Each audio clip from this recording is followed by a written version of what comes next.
Magandang umaga sa'yo, kung gabi mo napapanood ang video ito, magandang gabi.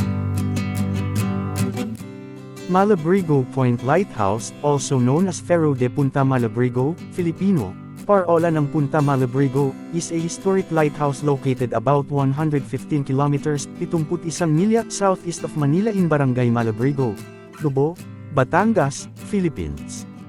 Completed and lit in 1896, it is one of the oldest working lighthouses in the Philippines as well as the best preserved lighthouse in the country.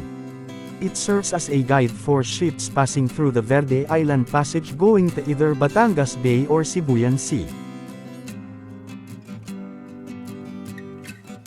The Malabrigo Point Lighthouse was among the lighthouses constructed by the Spanish colonial authorities in the Philippines from 1846 to 1896 as part of the Plan General de Alumbrado de Maritimo de las Costas del Archipelago de Filipino, master plan for the lighting of the maritime coasts of the Philippine archipelago, the goal of which was to install 55 lighthouses all over the archipelago, including its remotest corners.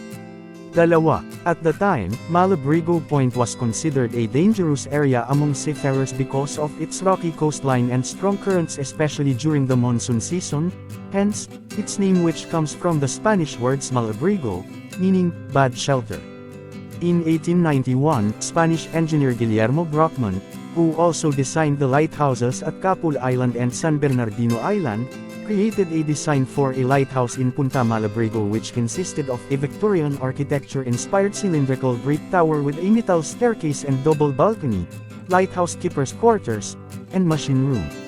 The company of Chinese contractor Jose Garcia constructed the lighthouse out of brick and lime cement and completed it in 1896, with the lighthouse being lit for the first time on October 1, 1896.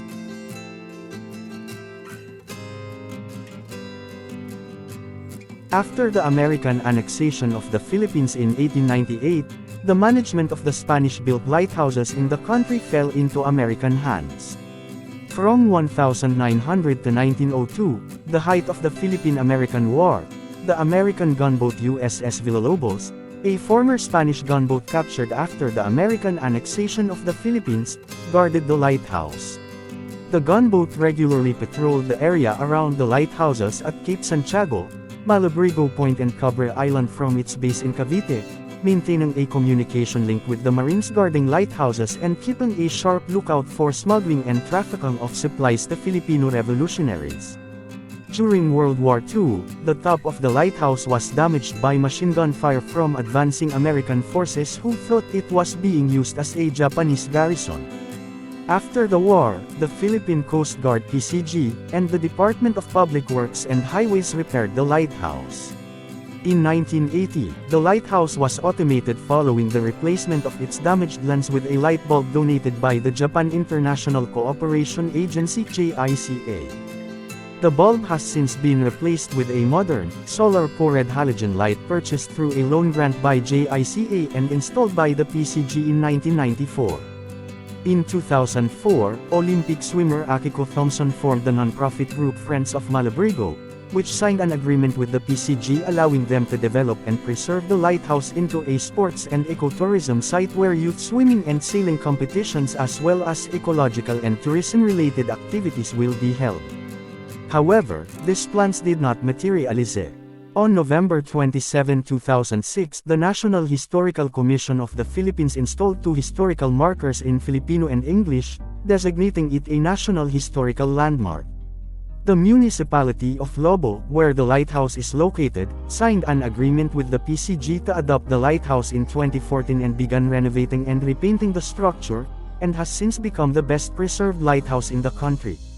In 2016, the PCG named its second Parola-class patrol vessel BRP Malabrigo after the lighthouse.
Thank you for watching.